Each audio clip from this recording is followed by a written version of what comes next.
Hey, you already know what time it is, man. It's 8 o'clock. It's birdcage time. Hey, we got a hot one for you tonight. We have a Falcons legend that's going to be in the building that's going to be joining us this evening. So, what we're going to go ahead and do, we're going to go ahead and get everything situated, squared away. But before we go ahead and open up the intro, please hit that subscribe button on YouTube if you're on, and also like the episode for us so we can continue to keep bringing you some stuff. We don't just have just Mr. Johnson in the house. We also going to talk about these Falcons in this training camp. So you already know what time it is, man. Birdcage is in the building. We'll see you in a sec. Ghost.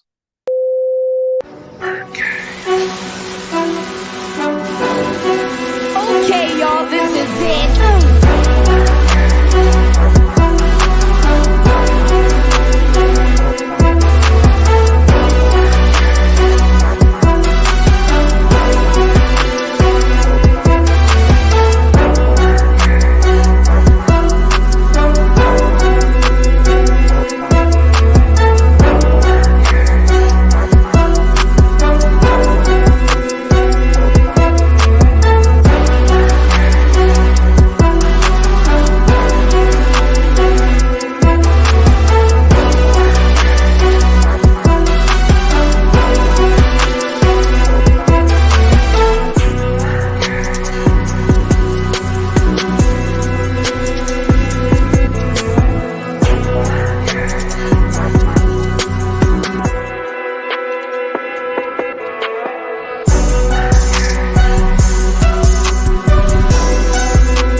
What's going on? What's going on, good people? Welcome to the Birdcage. My name is Ryan Walker, better known as the Historian.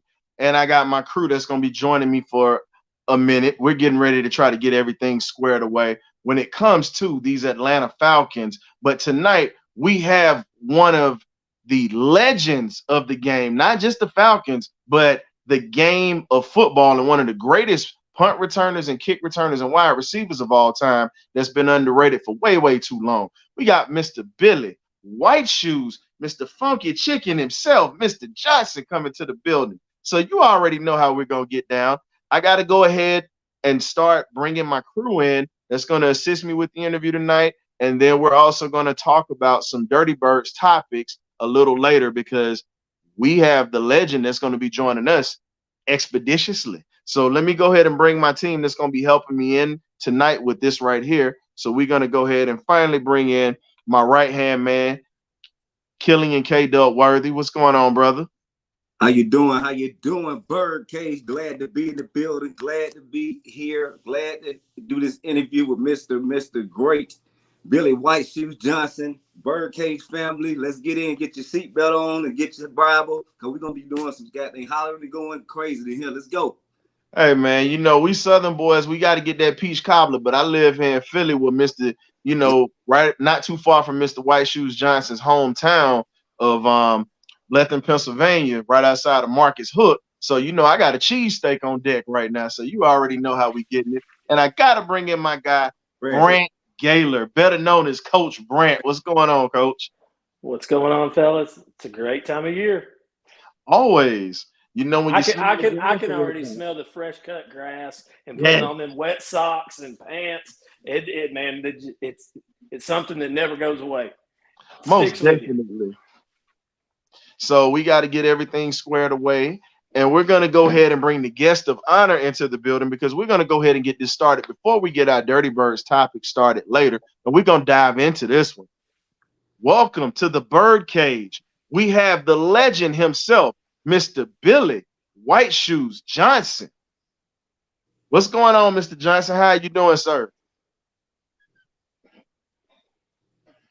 Mr. Johnson, we can't hear you, and your screen is black right now. So we gotta try to get him back. We're gonna try to get him right back in or whatnot. But right back while we're working on those, while we're actually working on that, I'll go ahead while he's getting that squared away because we're gonna bring Mr. Johnson back. He is here, so I gotta bring in my guy Scoop and Graybeard until Mr. Johnson comes back. You know, we got to make this one quick, fast, and in a hurry. What's going on, fellas? What's going on, guys? What's going on? What's happening? Yeah. So while Mr. Johnson is trying to get everything squared away on his end, because he is in the building, and we definitely are looking forward to talking to this legend, let's talk about what's been going on with this training camp right off the bat, fellas. So starting today, you know, we already talked about the Falcons starting up the other day on Tuesday. Myself, Scoop, and Killian jumped in on that one. Let's talk about it. So starting off, training camp competition begins right now with the Falcons. So the issue that we're seeing right now is a lot of guys are right now, they're going to be fighting for roster spots. So we're really not even going to know who's going to be on the team, who's really going to set the tone. We got to actually see. So, and you know what I'm going to do while I'm sitting here getting that squared away? I'm going to go ahead and put that nice cherry red helmet in the corner because it's old school today. So I got to put that up for Mr. Johnson. So we have that squared away or whatnot. You know what? Let's make this fun. I'm going to go ahead and bring the legend in here himself. How you doing, Mr. Johnson? Hopefully, I'm doing well. Hey, You can't hear me. There we go. I gotta do it for you. We have the legendary Mr. Billy White Shoes Johnson, aka Mr. Funky Chicken. Hey, yes, sir. I gotta do it for you, Mr. Johnson. Absolutely. Hey, no music, no music. No music. I had to do it just like you used to do in the stadium. Okay. I got some rhythm over here. I'm not Rhythmless Nation, sir. Okay. Well, that's Yes. rather easy to do, but that's good. So here's the question for you, sir. So we're gonna start this off. Now, my two guys, I'm gonna let Scoop and them stay in here for the Dirtybirdz topics, and we want you to go ahead and help us with that before we get to your interview. So now that we have you working, so training camp competition begins. Now, you originally were drafted by the Houston Oilers back in 1974, and when you were with the Oilers or whatnot, what is the mindset of players going into competition when it comes into training camp for an NFL player? Basically, most players are when they get to camp, depending what round they were drafted in, they just and all of them want to put their best foot forward. They're looking over the competition as they enter the camp. Then they're looking at the veterans to what kind of competition they have there. But overall, they know that this is their chance, maybe their one and only chance. So it's almost like I've been given an opportunity. I'm going to do the best that I can do, make the best showing I can make, and let the chips fall where they may. Okay. So Scoop and Glenn, you know, y'all gonna be helping out with the Dirtybirdz topics, and then we got our man K-Dub and Coach Brent that's gonna help out with the interview tonight. So we're gonna let y'all have a little fun with Mr. Johnson tonight, man. So how do you guys take that from what Mr. Johnson was saying about training camp with the Falcons at this point? Players, man, the mindset, man. I think the mindset and the attitude is one of the most important things going into training camp. They got to buy into coaching philosophy on how he wants them to play the game, whether on the offensive side or defensive side. So I know that one of the main things offensive and preaching on is the philosophy on how they're going to play ball, you know, and then just working out on technique, man. Just getting the fundamentals down to a pat where they don't have to think; it's just a reaction. So I think that some of the mindset that some of the players are going to be going to, and most importantly, making the team. You're going to compete. I mean, you ain't going to just get an easy pack.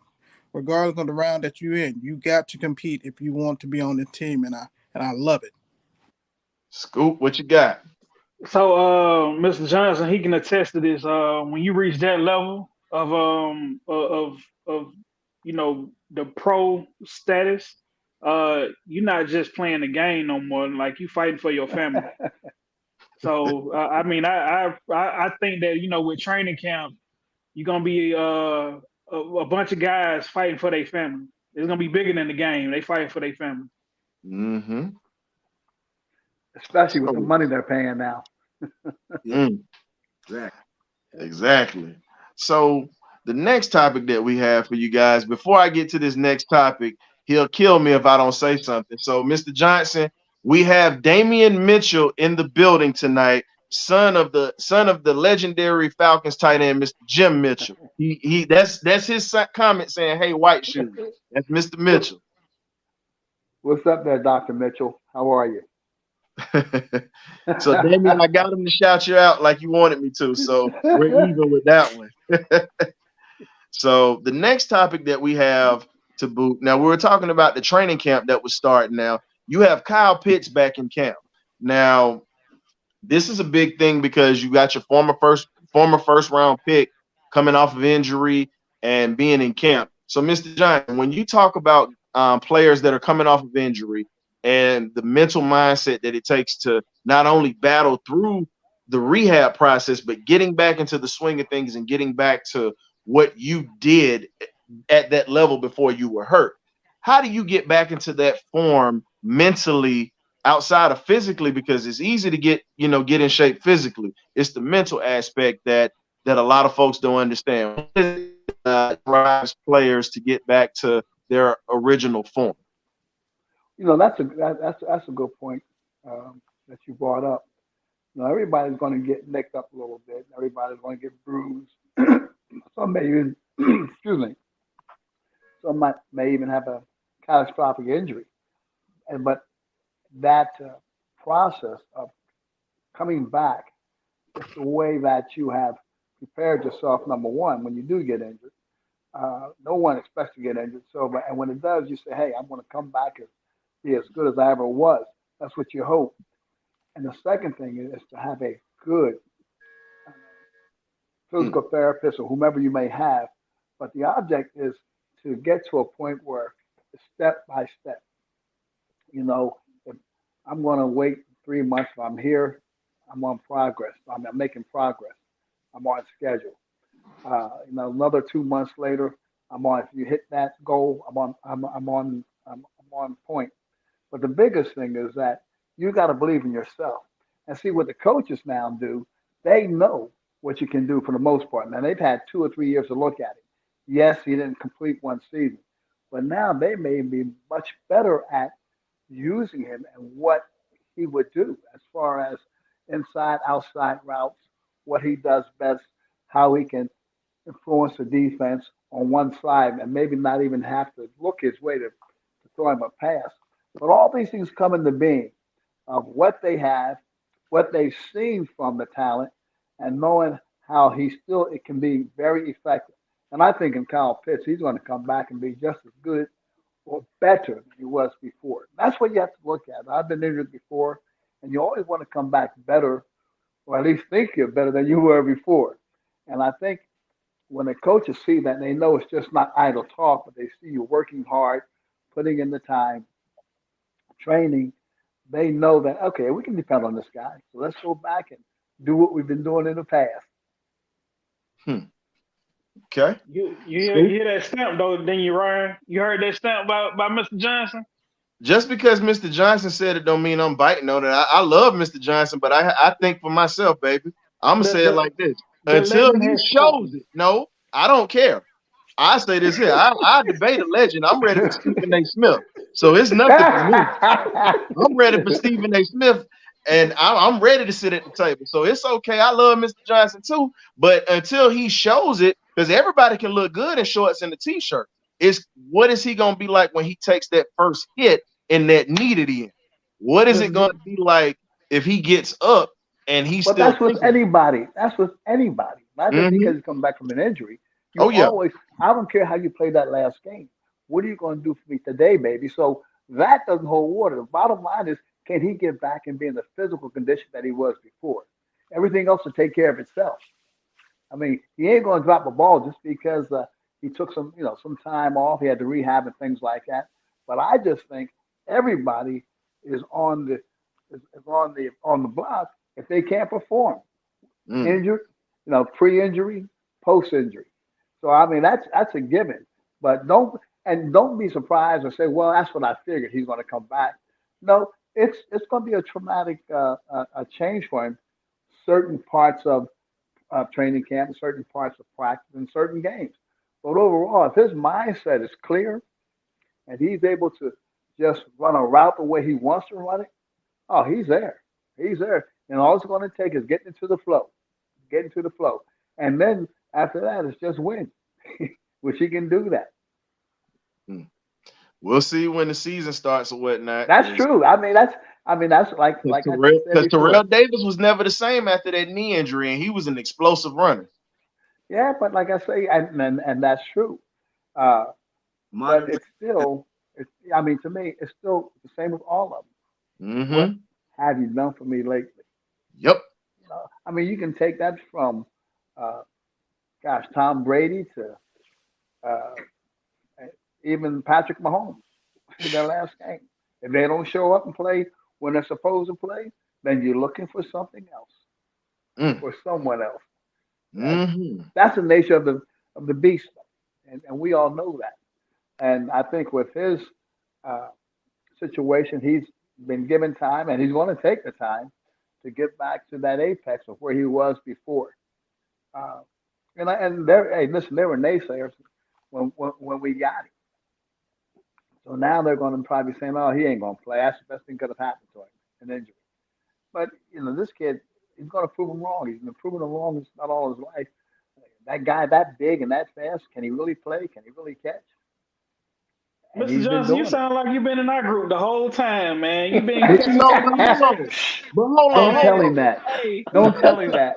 Hey, hold on, wait a minute. Don't tell him that. Ryan started off with this subject so he can make this spicy. But you know what? We gonna make this. Yeah, I did. We gonna make this spicy. Cause guess what? That's you might as well say he's in Philly because Marcus Hook is right next door. So them Philly boys gonna stick together. You already know how that goes. Those Philly boys are gonna stick together, just like Georgia boys stick together. So but honestly though, Mr. Johnson, I think you really are hitting on to something when you say that, because even though I joke and mess around, it's better for him to perform well because it helps us win. That's what we definitely need for him to do and get a production. I'm a little salty because I'm a Georgia Bulldog fan, and that's a Gator right there. So it's still a little bit of a rivalry. Kind of like your college, Widener University and Westchester, how y'all got a rivalry. That's right. Yeah, we did. But when I was there, they were okay. So they didn't have you though, so that's a difference. But when you talk about a guy like Kyle, I think the coaches are a lot smarter, and because there's not a year to go by when you do self-evaluation, you'll come up with ways of putting him in the right position, figuring out what's good for him, what angle, what side of the field he's better coming off of a break, how he tracks the ball and which side he tracks it better. All these things come into play, and believe me, these coaches, and knowing Coach Smith, believe me, he knows how to use talent. So this could be a very, very big year for him. So we're gonna get to our last topic for the Out the Cage before we get to the interview. So I'm gonna let Mr. Johnson start, and I'm gonna let Graybeard, my guy Glenn, and then Scoop's gonna end that one. Oh, that's his nickname. That's his nickname from us, though. I'm about to say, hey, look, if you get a real close shot, I got something too. So I ain't. You still look like you can go. You still look like you can give him at least a good 3 catches a game, Mr. Johnson. I agree. Man, well, you guys are so kind, and I always try to right now, I'm perpetrating a fraud. That's what's going on. No, but thank you so much. Well, the way that the rules are set up now, they can't hit you like they used to. So I think you'll be all right. And that's true. And I ain't gonna get beat up anymore. Not not with the way they have gotten defensive backs off of and cornerbacks off of receivers. Man, I mean, a guy who knows the game and comes in here and has some good footwork. He ain't got to be the fastest, but has some nice explosion and separation. Oh man, you might as well take him to the bank for 2 banks. I'm telling you, because he's going to get paid. He will definitely get paid. And I say that not trying to say it's different from when I played than when they play. It's just that the rules have made the guys play, and they take some of the tools away from some of these young ball players, or the aggression that they used to be able to have. And I remember running down on a couple of pass plays. If you're on the other side of the field and you're not in the play, and they push you before the ball or after balls, hey, it's not a problem. No flag or anything like that, because you weren't directly involved in the play. But nowadays, shoot, you better not look at them too hard. You're going to get a penalty. Now I'm speaking for the defensive side, so, but it's true. Okay. So the next thing that we have on the list for you guys, you have cohesion that's getting ready to start right now with Grady Jarrett, Calais Campbell, and David Onyemata. You're talking about the heart and soul of defense right now on that defensive line, and they're going to be building a bit of a cohesion when it comes to team unity right now with these older veterans.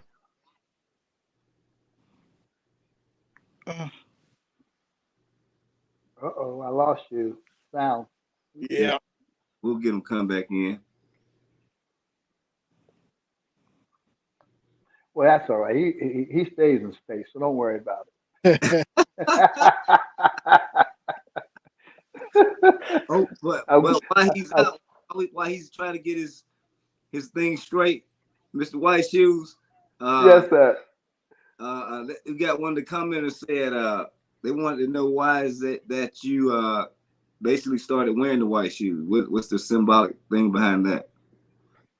Basically, I mean, it's a long story, and the bottom line is, I did it to be different. I was challenged to wear white shoes. No idea. That's what happened.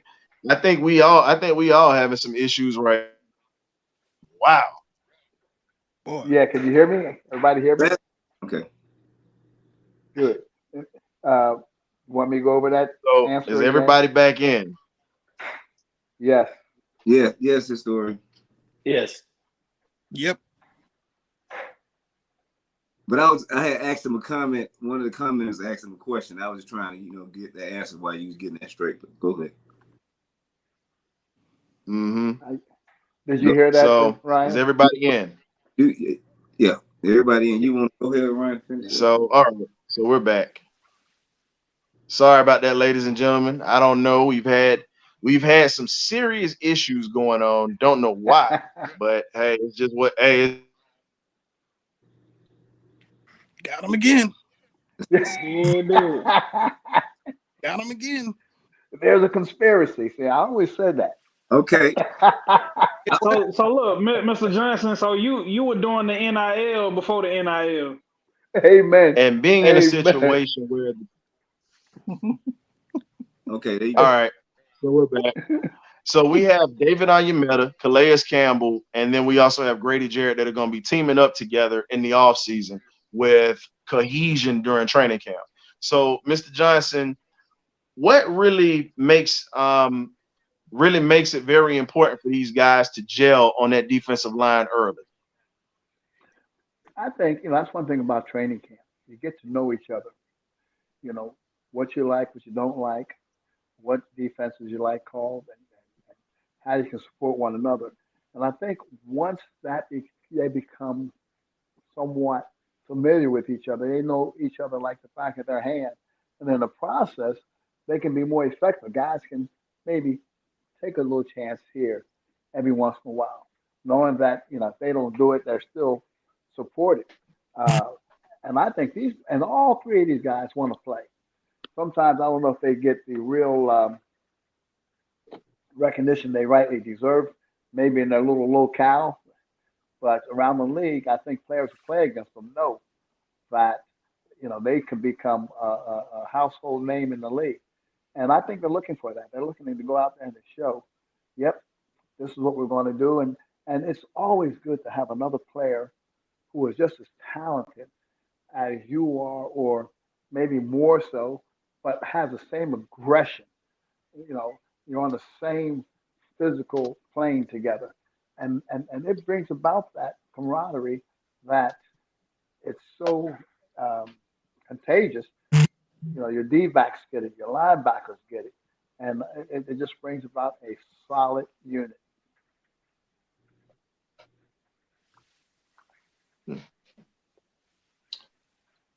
Scoop, what you got?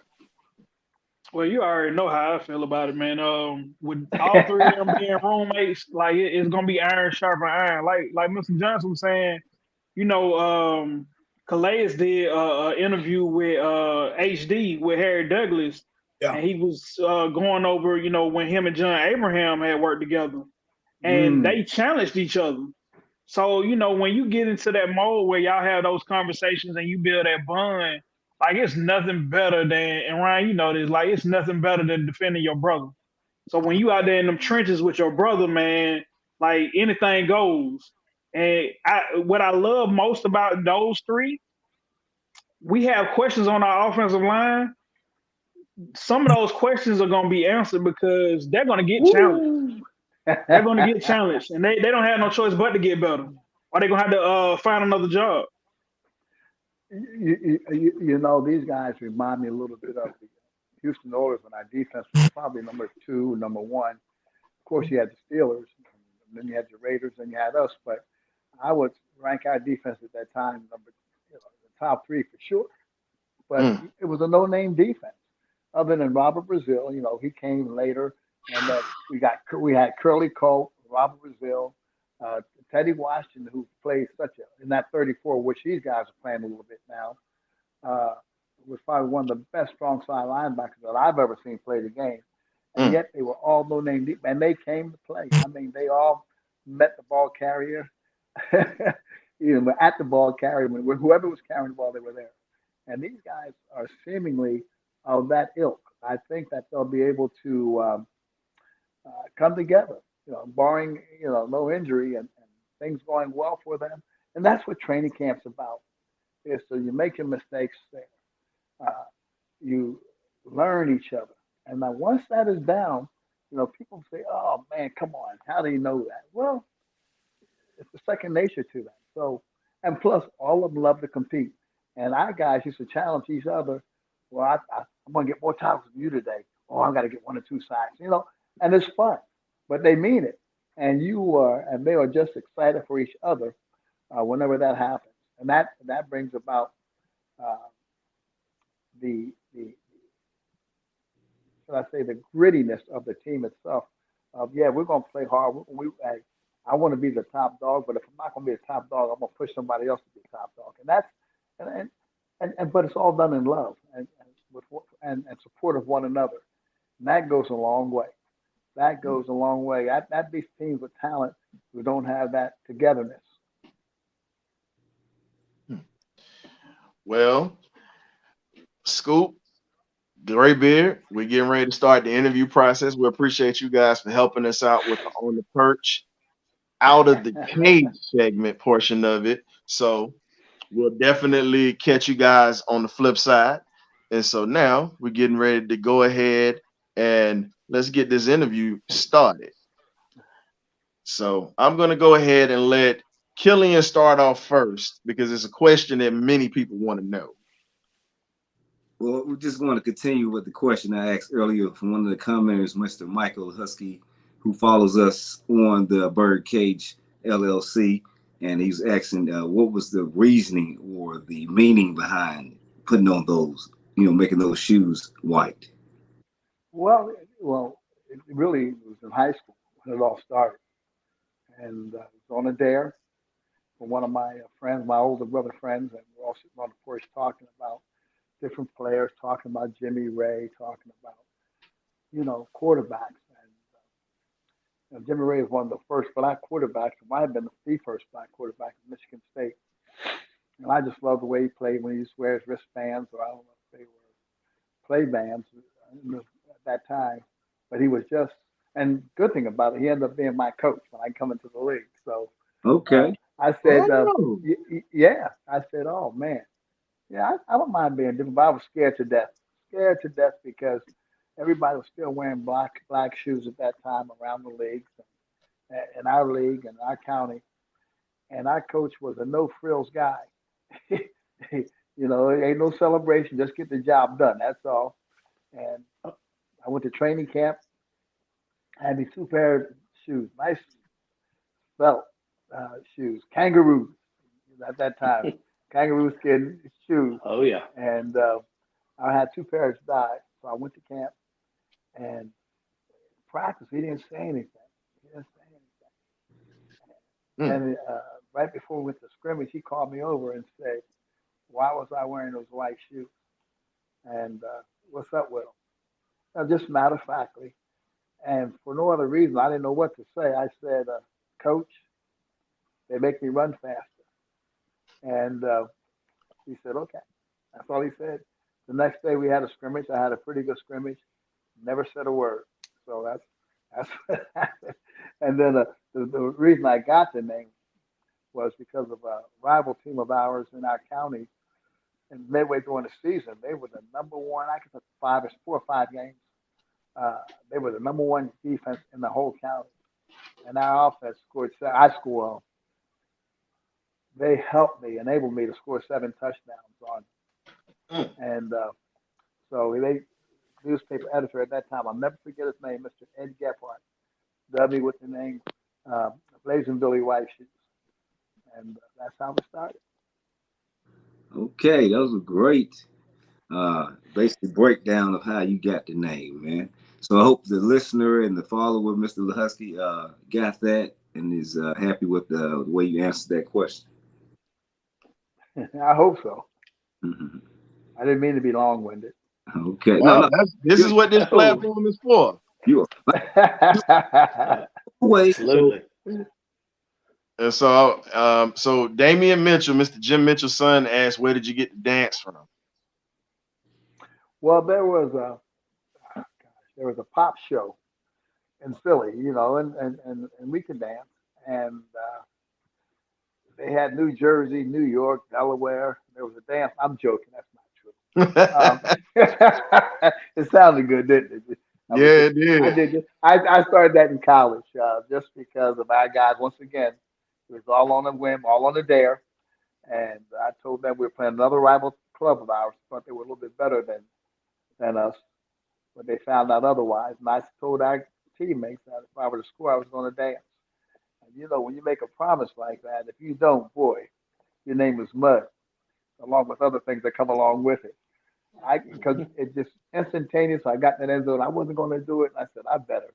So that was the easiest thing to do, the funky chicken. But I had told her before I was going to do it at that time. And of course, Rufus Thomas, who had a little ahead of you guys, he had a song called The Funky Chicken.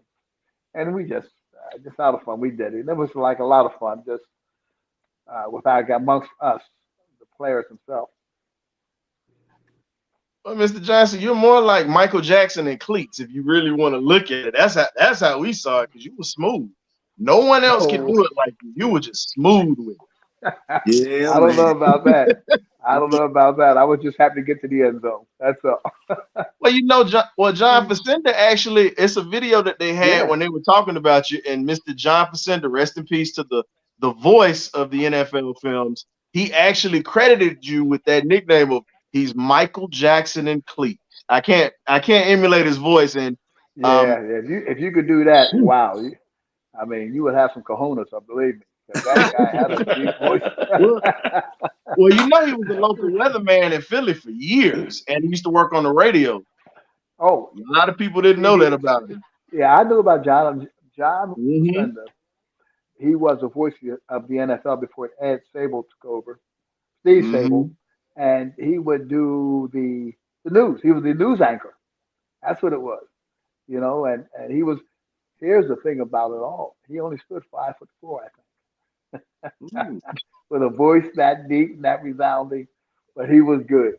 I mean, he was perfect, and you get him and Howard Cosell were players, and they mention a person's name, you're going to remember it because of their voice. And I thank them both for every time they mention my name. Yeah, man. Oh, man. Yeah, man. Coach. Well, Mr. Johnson, first of all, I want to say thank you for coming on the show. And I guess I'm the oldest of the crew out of all of our guys. I'm 50, so I've been a Falcons fan since 1978. So I remember watching you growing up, and I snuck and stayed up to see your Hail Mary. I got in trouble for that, but hey, it's all good. So, well, thank you for being a fan, truly. Hey, I've stayed with it thick and thin, and I really appreciate you coming on the show. So, thanks for having me. I really do, and thank you for all the years of support. Absolutely, thank you. I actually played ball in college. I played football and baseball, and before I used to play receiver, the same position as you, and I coached for about 10 years. And I have a technical question for you. Okay. How do you see your game if you were playing in the modern? How would it translate to today's game? Oh man, it would be wow. We had just started exposing the inside game with receivers. And I could play outside. I had the speed to play outside. But, I was a running back in college. I wasn't a receiver. I never played any receiver until I got to professional football. But by today's standards, I would love to be in some of these offenses of letting you go up there. And we always was, they have a choice route, they have a read route, and you learn that. And once you do that, you know where you are at all times and with your peripheral vision. And I would love to play in today's game because you can expose defenses right away. Yeah. So I also have one other question for you. So going from, I've only done the high school to college, and you don't run everything on yards. Then a lot of the stuff's on steps and timing. That's a big deal. How was your transition going from college into the pro level and picking up the offenses that you had to play and learning the route trees and the timing and the steps? That's a very good question. It's because like I told you before, I was a running back in college, and then they moved me to wide receiver, which was good. And I say it was good because at that time, Sid Billman was one of the forerunners of, man close to a genius if there ever was a genius. Some of these guys are fake. I'll tell you the truth. And without mentioning any names, but Sid knew football, and he would show us films of guys who played years ahead of us, and they would sometimes run the same route we ran. And it takes your coach, your coach and the quarterback, coaching the receiver and the quarterback, knowing what they were going to do. For instance, we had a speed out. We would just pick a point there. Just get to the depth you're supposed to get without tipping it off and coming out of that, separating out of that break so that you can be at that spot. And it takes time for young players to do that because, like I say, some people are on time, some on steps. We never went on steps because if you saw how tall I was and you look at Kenny Burrow, my 5 steps wouldn't be the same as you got a 7-yard difference. Yeah. Yeah. So that's why I say forget the steps. And if you can, especially on routes like that on a post, slant, speed out. Now comeback's a little bit different. I think you can do that. You look, quarterback can help you do that to throw you open. But on all those plays like your hitches, your slants, your quick screens, no problem. But I just think that, like I said, in high school, people say, well, you got to take 5 steps. And I tell them, no. Give them the depth that's supposed to be there and let it happen. Because some guys, they get excited and they take 3 steps and they may only be 2 yards. I mean, if you come off the ball, explosion off the ball like you're supposed to, you're gonna in 3 steps. You're almost gonna be at 5 yards anyway. Right. So as long as you don't start chopping them, but you don't know how you are sometimes in the heat of the battle, heat of the game, of trying to get open, and because you're trying to get open, you cheat yourself out of the next yard or two, which is favorable to the defense. It's all But you're like right. Mike Tyson. Everybody's got a plan until you get punched in the mouth and you have somebody jamming it. That's right. That's right. And that's one reason why every coach coaches everybody the same way but differently. They allow you to use what talent you have or what technique you have to get open, as long as it doesn't get you jammed up, as long as it doesn't uh, cause you to get off the ball slowly. And if you can do that, I think that's the thing coaches look at. We can get him to that point, but can he separate out of the break? Yep. Can he track the ball in the air if he's running a go route? See, all these little things. How does he come out of a dig route? A big old square in, we used to say sometimes. How does he come? Does he come down to the ball, or does he drift away from the ball? So, and what it does, it takes a good coach. And I had a good coach who knew football. And that's when I really began to learn football. You begin to say, okay, look at defenses. Shoot, I remember one game we were playing. You know how they used to have that humpback in the fields with the big old crown. On the yeah. field. You couldn't even see the other team's knees all the way on the Oh cross. man, Yeah. I tell you what, and we Yeah. playing the Cowboys one time, and they had Ed White, Too Tall Jones, Jeff Heathcote, and all them guys, and I couldn't see the other side. I said, golly, dang, they were some big boys too. So I Yep. was kind of glad they kind of came back, took that crown out, because Yep. it's unbelievable. But you have to learn, and you make those adjustments. And if you want to Mhm. be a ball player, because you might want to follow suit someday in your life after the game, you want to learn all you can learn. And thank goodness I had Sid Gilman coming into the game, because he threatened you, and he will fire you just the way if you miss the ball sometimes. He can't play. Get him out of here. That's what. Hey, I'm telling you, Sid was a very, very good coach. I thought he And was you one of the did better not want to coaches around. disappoint, and you didn't want to disappoint him either.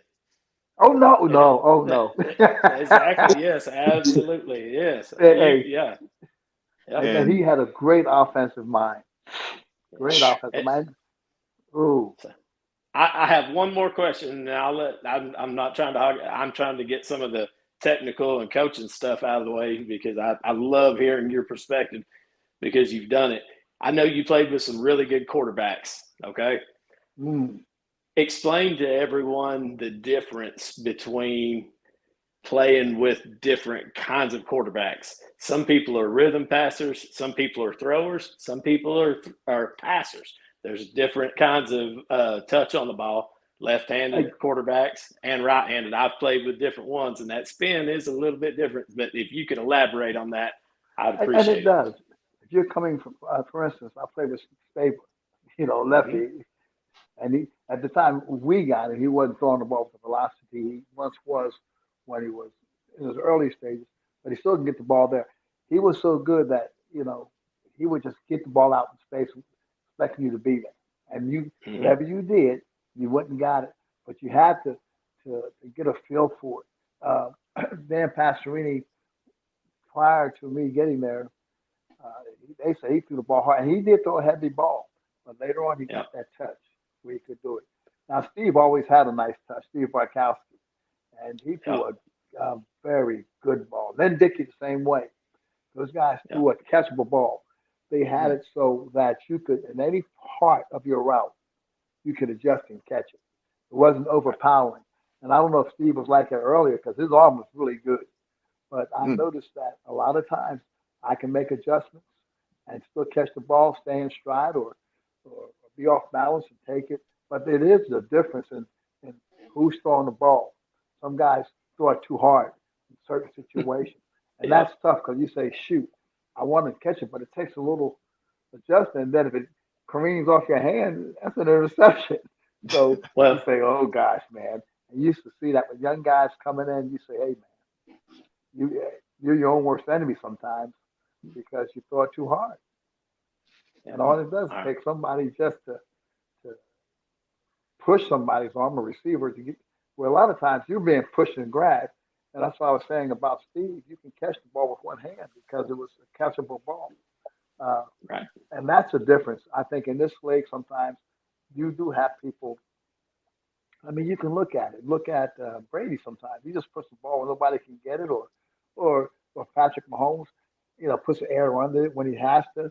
He'll zip it in when he has to. So those are the type of quarterbacks that make the receivers uh, gravitate toward them. Say, okay, well, shoot, you make each other better because they can depend on you catching the ball no matter how and where it's thrown and how hard they have to throw it at times.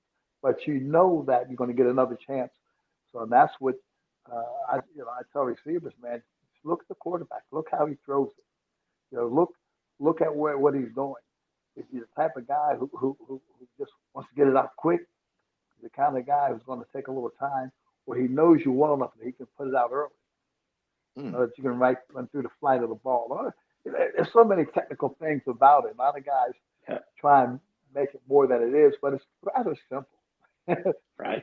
When you sit down and think about it, the guy can catch the ball, the guy can push cornerbacks or linebackers, and he can separate. If he can do those two things, he can be around for a while. Oh yeah. Yeah. Well, Mr. Johnson, I'm gonna keep. I could ask a million questions, so I'm gonna be quiet and let these guys talk. But I do appreciate you answering my questions. Thank you very much. You're quite welcome. Hopefully, I've given you an answer that you can use. Yes, Now sir. you talked about adjustment, Mr. Johnson, and adjusting is not just a part of the game of football; it's also a part of life, as you actually pointed out. Um, for you growing up around the Marcus Hook, right outside of the Philadelphia area, what drove you to be the best and to come out of the area that you came out of, and what sparked your interest in football as a player, and just what put you out there as an athlete? I'm putting all my questions there because I'm gonna let you have this one. And Okay. did you enjoy returning kicks more, or punts, or being a wide receiver more? Okay. The first part, growing up, we all played everything. I mean, all of us. Uh, when it came time to play baseball, we played baseball. Came time to play basketball, we played basketball, football, and later for me, it was track. And all of us, you know, we were probably multi-athletes. One of us, some of us like baseball a little better than we liked football. Some of them like basketball more so than they like baseball. So, but we had to play it all. If you wanted to be included, as they say, inclusion, you Hmm. you had to play all the sports. And the biggest thing for me, my challenge always was I was one of the smallest guys. I didn't think of myself as a small guy, too small or too thin to play, but I was. But nobody said anything. We didn't think about it until I got to playing youth league football, organized football, where you had to have a certain weight. Uh, and I almost got released from the team because I didn't weigh enough. So I said, okay, it don't matter. And then everybody wants to be to make the ball club. Everybody wants to be included. So what they did, you did. And I had older brothers and cousins, the family situation that you would compete against each other, no matter how young you were. And if you played with the older boys, you took the beating they took. And that's what made me, I think it made me keenly aware that, hey, no matter how good a play you had last time, no matter how good you think you are, you got to be there because they're going to depend on you. And more importantly, you want to always show them that you belong playing with the older boys. The guys I played with were much older than I was. So consequently, when I started playing with ball players my age, I had a little advantage because of that. If I got beat up with those guys, I wouldn't get beat up with my age group or something like that. But and then here's the thing is that it was a competitive thing. You have something to talk about. We all had something in common. You know, we used to talk about basketball and the basketball players that day. We talked about baseball players and of course football for sure. Then when I started running track, start talking about the guys who were really speed demons. You go back and you look at Frank, way ahead of you guys' time, but Frank Budd, Leroy Kelly, who could really run. Jim Brown, you know anything about Mm-hmm. his athletic history, you learn things like that. And for me, it was Lenny Moore, Well, Baltimore Colts. Leroy Kelly, Morgan State University, Mister, and you just said Mister, I'm trying to think, Mister Lenny Moore, right out of Reading, Pennsylvania, out of Penn Right, State, one of the that's best. right. Y'all had some ball players to come out of here, Mister Herb Adderley. I mean, y'all Herb have had Adderley, some yeah. great football players to come out of Philadelphia. The legendary Chuck Bednarik, right outside of Yep, Bethlehem, PA. So, yep. football, y'all And bred. yeah, but I didn't know it at that time. So, because, it was one of those things that you just did it. It was there. Now today, and I feel sorry for some of these kids because they got too many things to do. you know, Unless you are seriously, committed to being the best you can be, we worked hard. I mean, we weren't expected to go to the next level and to do this or the NIL and all this other great stuff. We just had fun and got in high school. Then guys figured out, well, it's a little rough for me. I think I'm going to stay with basketball. Which is a good deciding time in your life to make that decision. When you Mm, look, and then for me, I always had brothers that I looked up to. I want to emulate them. And I think that's why I was so competitive because I competed against them and they knew it, but yet they supported me, helping me come along. And I can tell you, uh, it was Harry, Larry, and Lenny, and then their buddies, golly day. And I knew all of them, but they always called me Little Billy. So, and just hanging around, being able to be around, how that stuff rubs up on young men. And that's what happened to me, and was given an opportunity down the road. But I think it's because of that foundation that was set. I'll never forget playing in a sandlot football game, and I was playing. I guess I'll never forget this. I was about 9 or 10, and the other guys were like 12 and 13. They said, "Oh, he can't play; he's too small." And like I said, "Yeah, he can play." And boy, they gave me the ball one time. I made a big game, and then we did it again. Then I got hit, and I fell on the ball. And Knock when the that air out wind of gets knocked out of you, it. boy, I got up. I looked at my brother and my cousin, and well, I always call them my older brothers. And I looked at them guys, and then one of them said, "You better not quit. You want to play? You better Suck it not up. quit, because you." Yep. Yeah, yeah, exactly. Yeah. And I could barely. All I did was say, Quick. nod my head, yeah. yeah, because I. But I look back on that, man. Shoot, I had right to quit. They were all older than me. I think the next youngest guy was about 12. Yeah, I think they were about 12 to 14. They had to be about 4 years older than me. But they protected me though. That's a good thing about it. Then I realized if you want to play with the big boys, don't complain. And it was a clean shot, clean tackle, was nothing dirty. You gotta handle it. You gotta handle it. So Woo. hopefully I answered that question. Perfectly, sir. I got a couple of last little questions here, Mr. White. How was it playing with Lex Luger up there in Montreal? How was it coaching up there at the Cula High School? And how was it playing baseball back in '78? You know what I'm saying? So, I want to know. Professional softball league. Man, Softball. that was nothing but fun. Bum signed off on that. Before I left, I asked Bum. Bum said, "Heck, you're gonna play down here? That you might as well get paid for it." So I said, "Okay." And then playing with Lex at that time was he was kind of he just left Florida State, and uh, he was big, but he always had something going on. And when I found out that he was in the wrestling, I said, "Hey man," I said, "I know his real name. I'm not going to give it on the air." Okay. But matter of fact, he lives here in Atlanta. He used to live here. Now I don't know if he's moved yet or not. But we reunited when I found out he was here and in the Atlanta area, and we spoke. But it's been a while because he got sick a little bit, but he Mm-hmm. bounced back and everything else. But yeah, I remember those were some good times in Montreal. We Mm-hmm. had a guy who strictly Mm-hmm. American football, and he didn't make that adjustment. We had Vince Ferragamo, James Scott, David Overstreet, Keith Gary, all these guys who played for went and had great careers. And Vince Ferragamo, David Mhm. Oakley Super played. Bowl. He went to Yep. Super Bowl. Yep. Los That's Angeles right. Rams. Yep. That's right. And then you had James Scott played with Chicago Bears. Played with Peyton, them guys. I Played think with he the went back. greatest running back of all time. Yeah. So it was fun. I tell you what. And at that time, that was the only salvation is being able to, instead of sitting out and sitting around when you had a contract dispute, you want to stay active. And it's the best thing happened to me. It really was. So I thoroughly Wow. enjoyed it.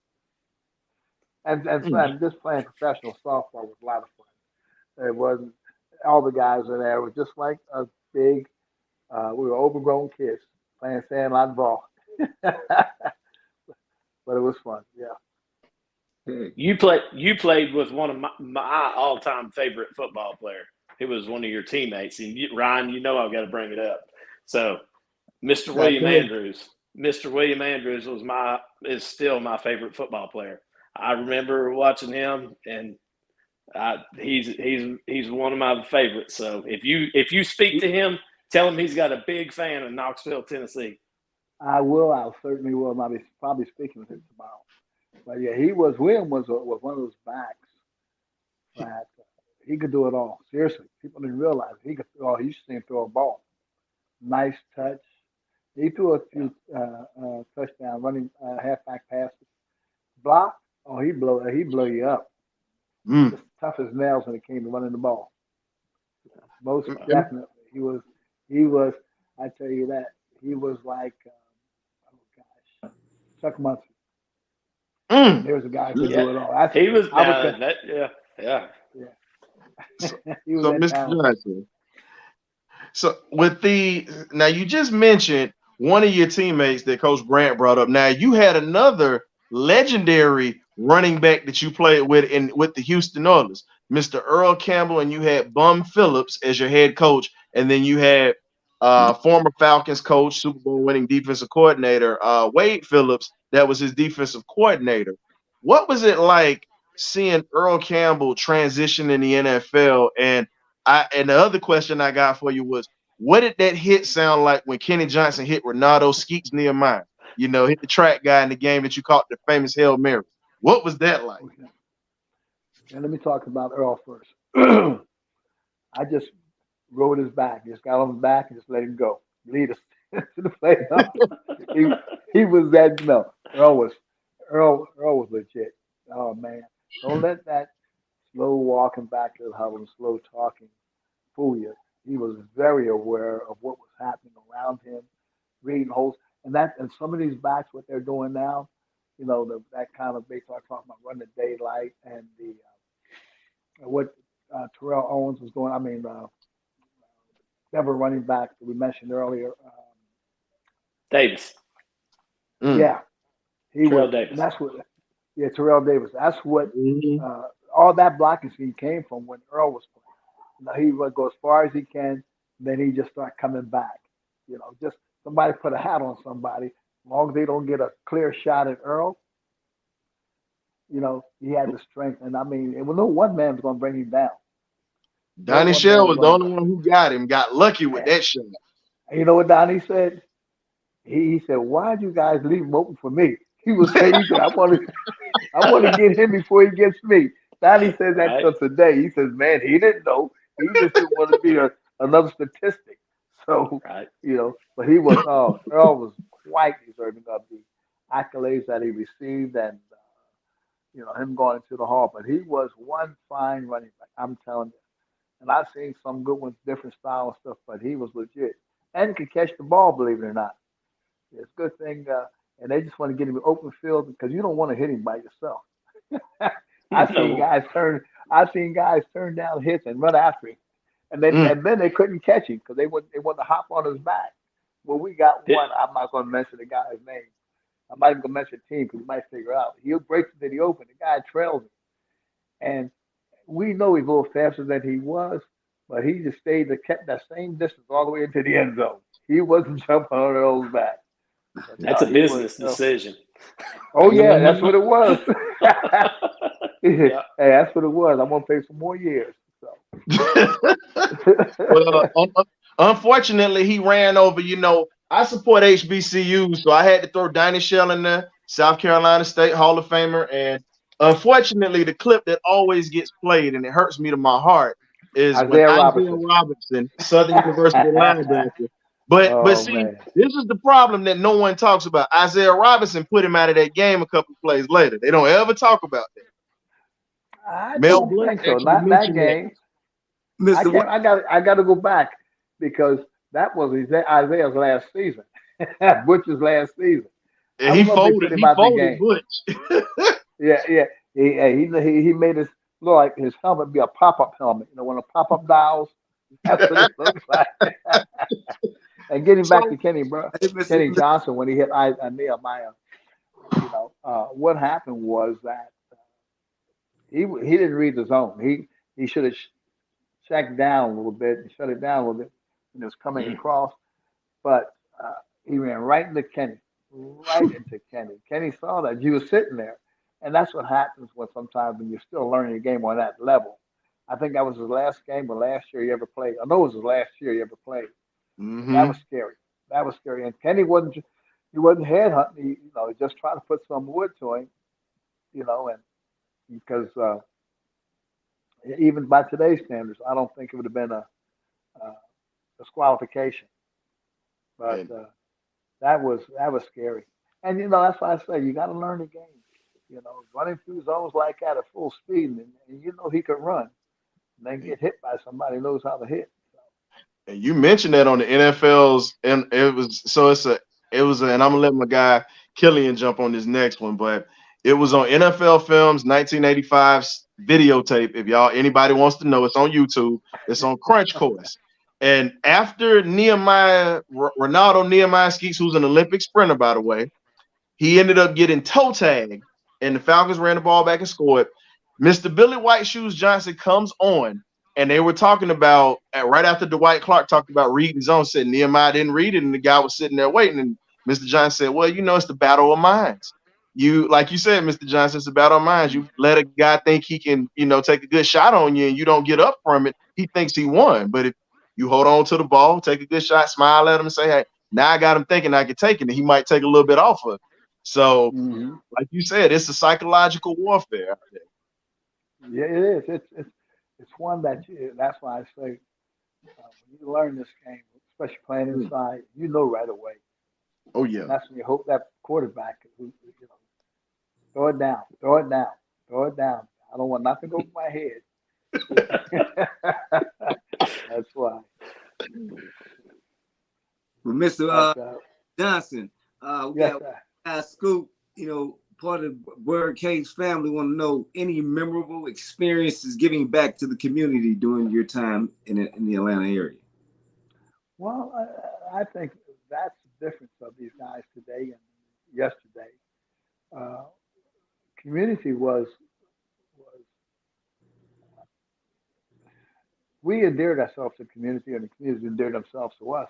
It was nothing for a guy to live in a community and just not trying to be separated with gates and stuff like that. But you were always taking active part in some type of form of visiting schools, Thanksgiving, Christmas shopping with the kids, uh, going back to school. But they were all such an integral part of it, and they do so now. Uh, but these guys were physically there sometimes. I think a lot of times they donate stuff like that, and there are still quite a few who are community minded to do that. But that was just part of what we were. If you go back to the Oilers, that's what made them so. That's why the Love You Blue is such a cult following now, is because of they were in the community all the time. You look at teams like that, they'll never be forgiven. They'll never be hmm forgiven. And that's why the New York Giants at that time they were the number one teams. The years they were. If you look at the communities, look what they were doing, and that goes a long way. Being involved in the community, and people don't come out spending money, mind spending money, when they know that you are sincerely involved in community efforts. Well, All right. got a question from one of my guys, Mike. After this question, we're going to we're gonna go ahead and we appreciate you Yeah, getting out when you wrap it up for you. yeah, I So gotta Mr. go. John, yes, sir. So one of our guy, Mike, Island Mike asked, what was the best and one of the worst stadiums to play in or on? Cleveland Stadium, especially when it's cold and you hang your clothes on a nail. And the showers were terrible when you had to take them. But that was a bad stadium. And the crazy as it was, Astrodome was there was no gym now, believe me. You go around, oh gosh, there was. I think I love to play at Cleveland because it's grass early. I mean, when it's after baseball season, it was a nice stadium, but it wasn't too good. Who else? Gosh, I think what made the stadiums uh, hurt the stadiums was when they started putting in that uh, artificial grass, and it wasn't nowhere near like it is today. Because man, all it was just a piece of carpet rolled on cement or wood sometime, and that would be it. Uh, Ooh, Ooh. and that's hard. I'm trying to think. There was two more stadiums. I can't think of the name of them, but they were just as bad as the Astrodome. But boy, that was tough. And you get to know the spots when you play in there all the time. So when you run around or or you set up your offense and defense, you put the defense. I mean, set up your offense, you put the defense in a bad position. So but then again, there were some nice stadiums. Oakland, I enjoyed playing in Oakland. I mean, I just love playing against um, hostile fans, mm, and I like playing against Pittsburgh in their stadium too because it was good. They make the game. They make the game fun. mm. Hey, Well, I gotta say one other thing. I enjoyed seeing your shoes in Canton. I was up there and I saw those. I've got pictures of them somewhere put back. So I saw your shoes in there. So Well, congrats thank on you that. so much. I Yeah. appreciate that. Yeah, man. Appreciate you Yeah. guys, all you guys for being fans and being true sports fans, and uh, you know, bringing to light some of the things that I guess the general public doesn't know. Oh yeah, That's a man. lot of fun. Too over well, here, Birdcage. I'm gonna get with you after the show, Mr. Johnson, get some info or whatnot, because I got a couple of posters coming your way. And Okay, those famous white shoes that Coach was talking about, I actually have them in one of those posters for you. So I got you covered with that. that sounds Um, Thank you, good. sir. Appreciate you. Thank Yeah, you guys. thank you. Doctor and Dr. Pender says hello, by the way. Appreciate that. And we made it work tonight with all that craziness going on. We definitely, hey, you know what? This might be a precursor to what the Falcons are gonna go through this year. It might be crazy at the Ooh, beginning, but we might host a little Lombardi. I'm just a little there you go. optimistic today. There you go. Ain't nothing wrong with Think that. that's the way to Thank think. you guys. Well, we thank you for coming on, Mr. Johnson. We definitely have an open invitation. You come back anytime you want to, sir. Yeah, time. Appreciate that. Thank you. Thank Thank you. you.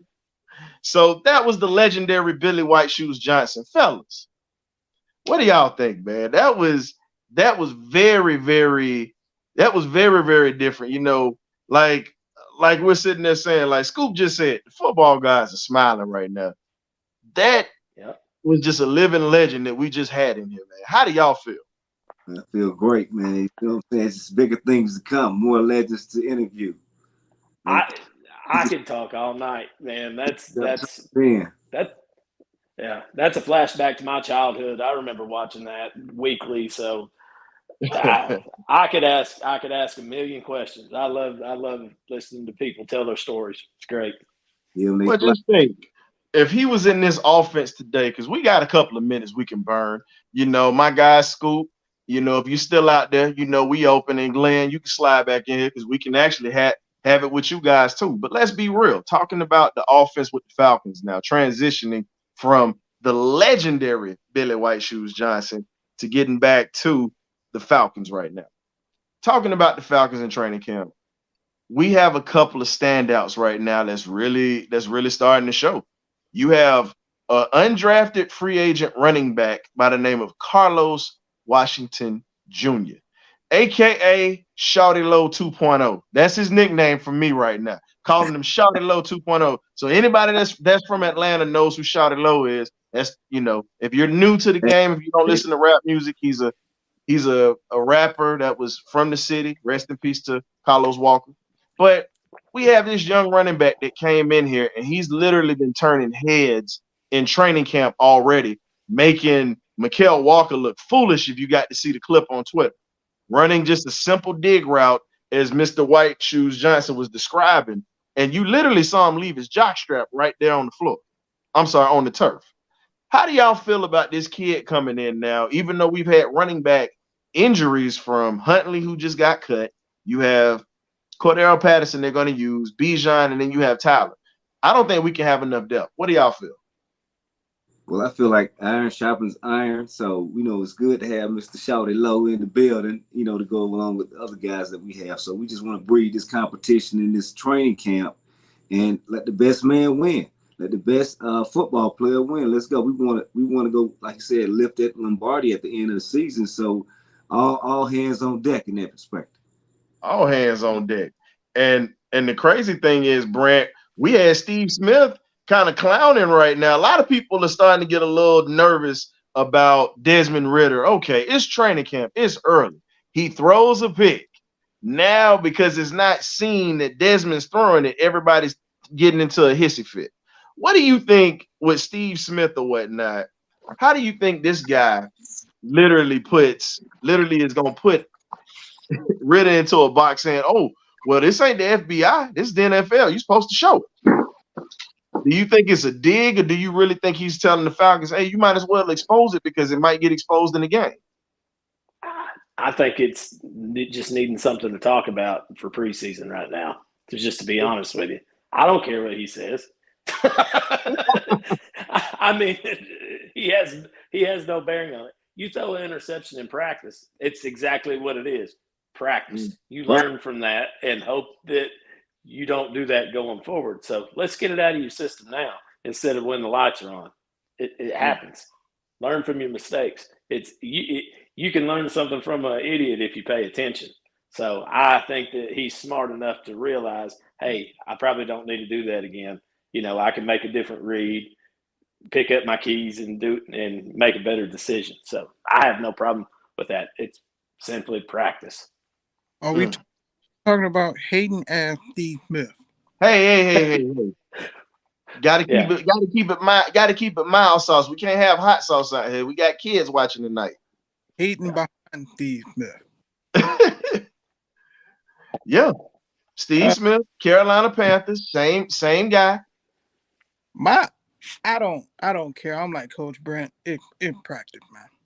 I'd rather him do it in training camp rather than doing it in the game. And he got to work through the motion. Football is slowly but surely getting around the corner. People got to have something to say. Yeah. And he talking about hate. Respect and earn, which it is. But he need to worry about Bryce Young. So look, I'm gonna say this. This is the reality. On clips like that, you got one or two things you're gonna say. You're gonna criticize the quarterback, or if it was a completion, you just say, "Oh man, the defense is trash." So it's just two realities.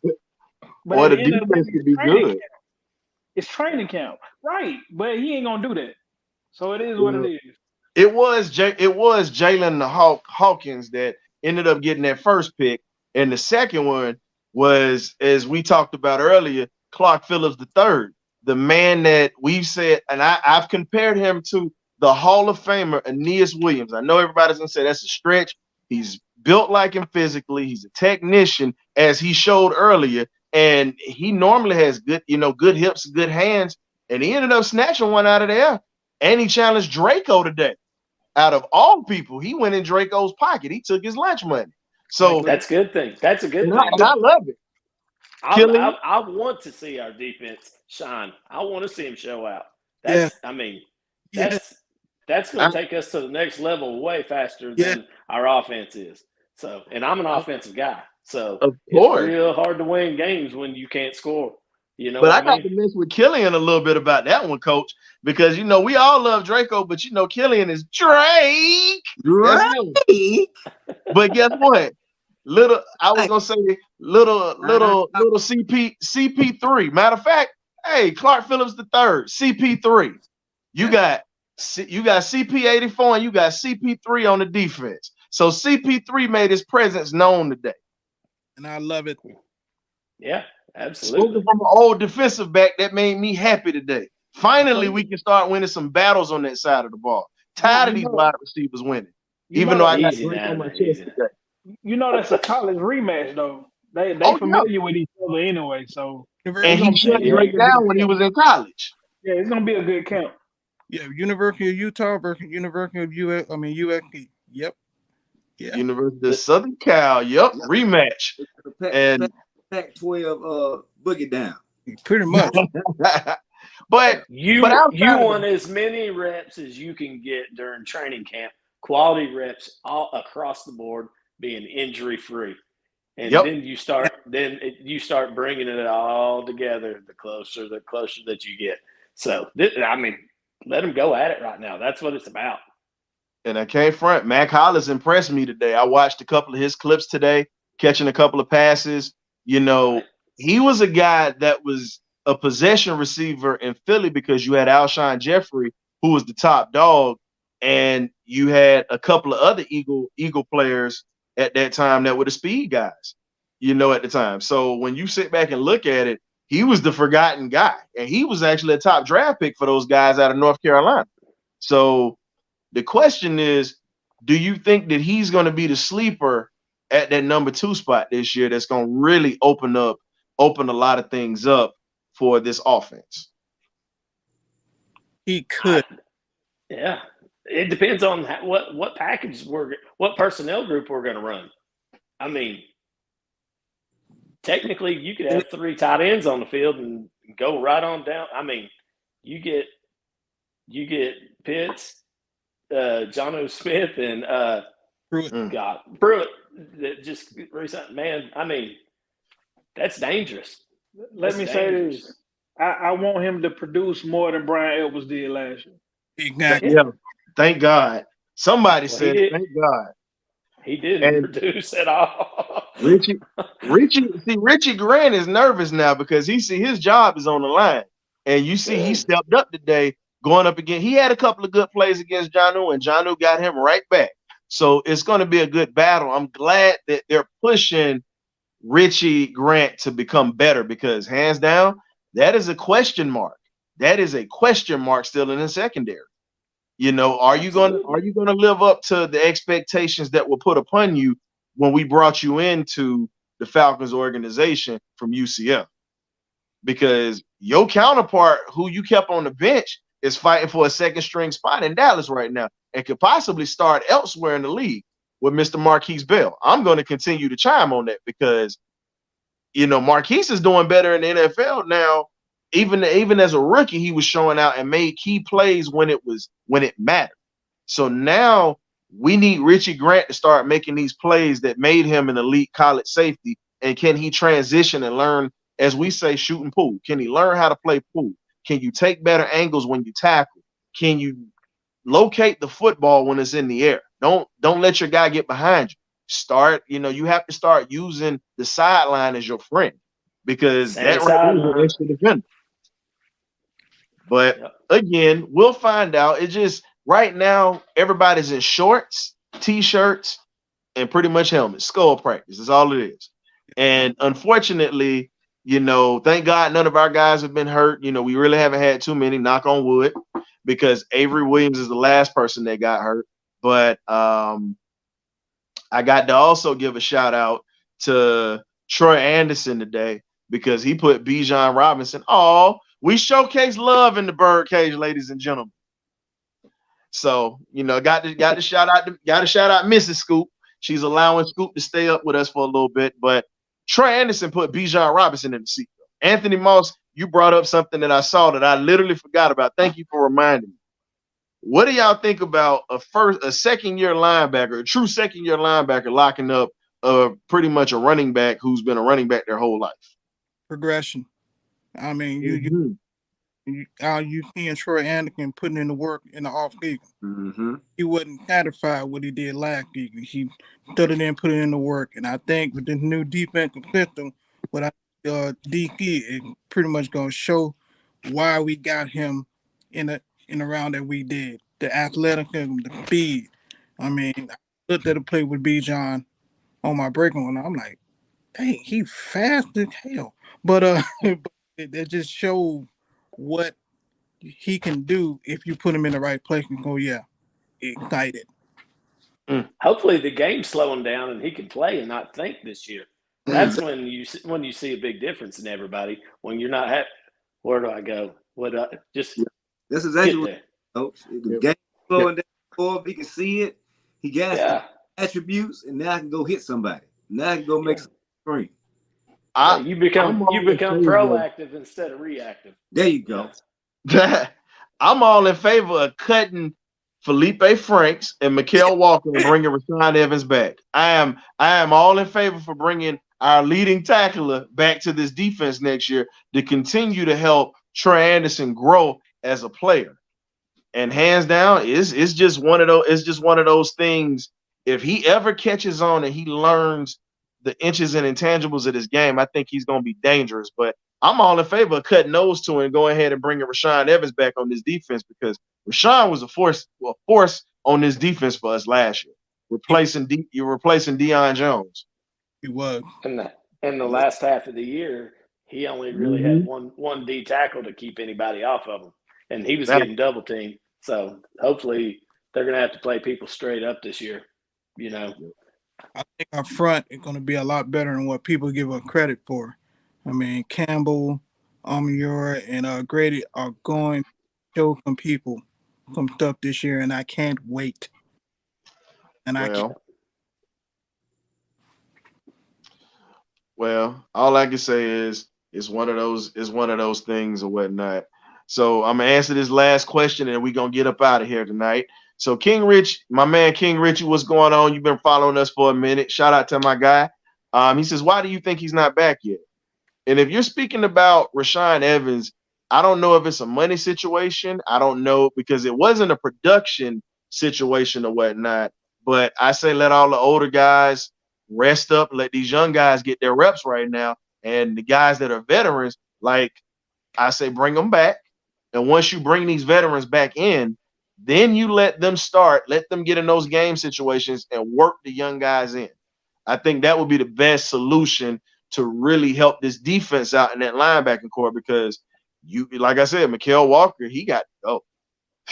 He has to go. He's a liability in coverage when it comes to tackling. He's made a couple of plays and showed flashes, but until we get a solidified linebacking core, even if we have a good D-line, our defense is going to suffer, because we have to have good linebackers to run from sideline to sideline and being able to cover the run and pass. So with that being said, I want to thank my BirdCage crew for covering, as we always do. K-Dub, Coach Brant, Graybeard, my man Scoop. Shout out to our guy Running Back Turbo and the first lady of the BirdCage, Miss Bree. Thank you. And last but not least, our boy, Mr. Melton Pot, Big Jason Melton. What's going on, Daddy?